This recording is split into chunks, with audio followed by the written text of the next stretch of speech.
Have you ever read a book, underline a whole bunch of stuff in it, put it aside, maybe come back a year or two later, you pick that book up again, you start reading it, and you realize you don't remember one thing that you underlined? We've all done that. And when you do that, you end up with something I call shelf-esteem. You got all these notes on the shelf of notes you took in seminars and things you've underlined in books, but you're not applying it.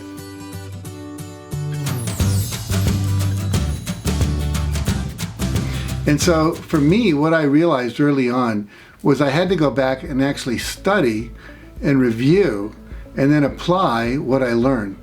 I've read over 3,000 books in my life. I actually took a speed reading course in college, and I decided I wanted to know a lot of stuff. I really wanted to learn a lot of stuff.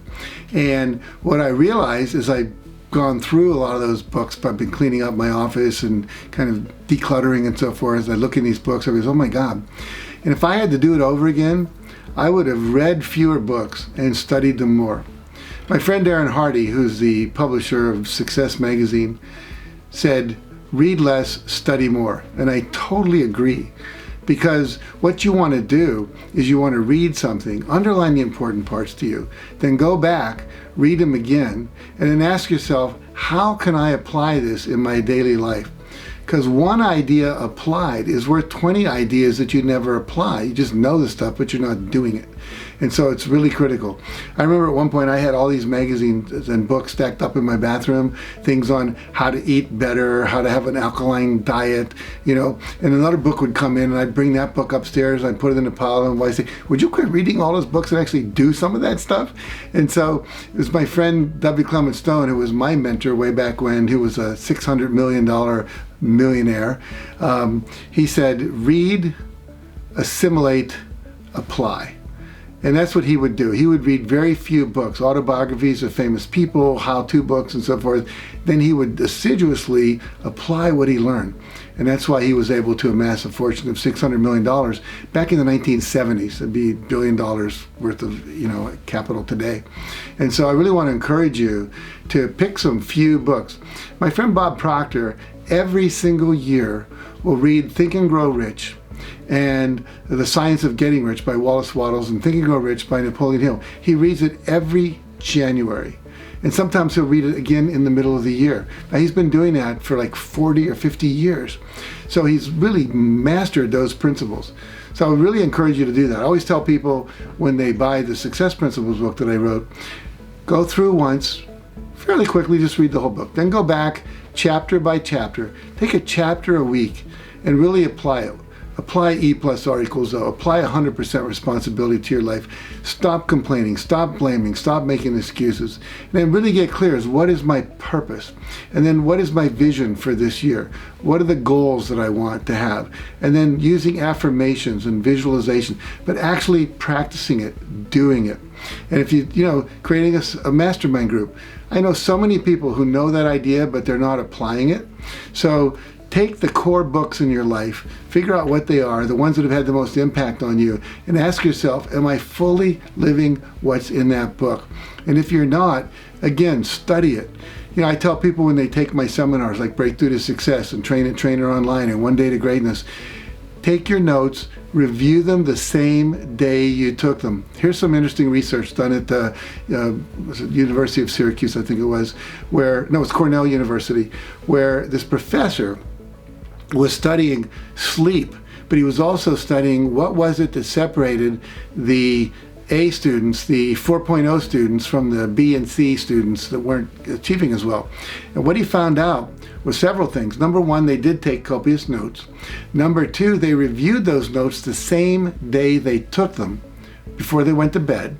So their unconscious would review that through the night. And then they got a minimum of 8 hours sleep. Most people are not getting enough sleep. And so if you review things right before you go to bed, we know that your unconscious works on that and helps log it into long-term memory through the, I think it was the amygdala in the back of the brain. No, it's anyway, I forget the brain part, but you get the idea. There's a part of your brain which actually is tasked with taking things from short-term memory to long-term memory, and that review is really helpful. And then review those notes, review that chapter, review your underlines at least 6 times before you go on to the next thing. and then start applying those things. It'll really make a huge difference in your life. You know, one of the things I also learned from me is I learn a lot from watching something like a TED Talk or a TEDx Talk. You may not be a visual learner from reading, but maybe you're an auditory learner where you hear something. So someone told me just the other day they listened to the Success Principles audio every day in their car, non-stop for a year. And literally they could quote me chapter and verse of all those principles, because it was a review over and over and over. So I would encourage you to do that as well. And we've all heard this phrase, ready,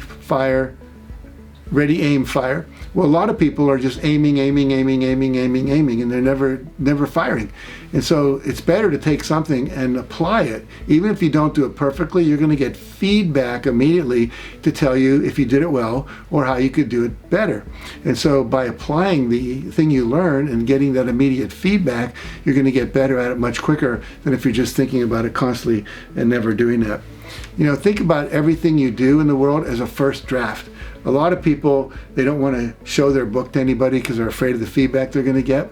They don't want to put their idea out there because someone might judge it. Just think of it as a first draft.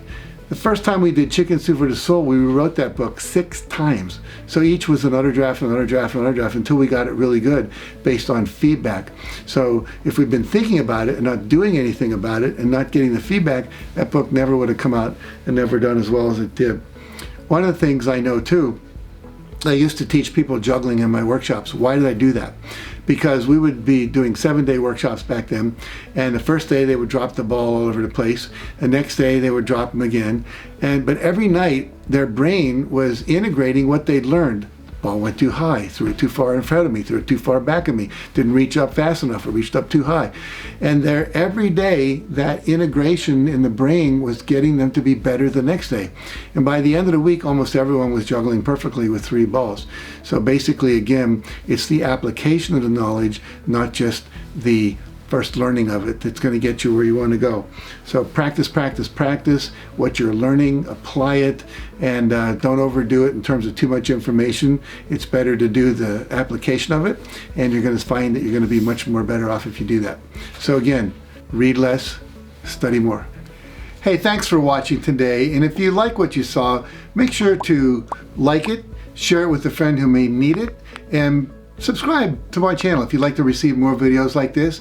And if you'd like more information about the topic we talked about today, go to my website at JackCanfield.com for some resources that you can use to apply even more of what you learned today. Thanks again for watching.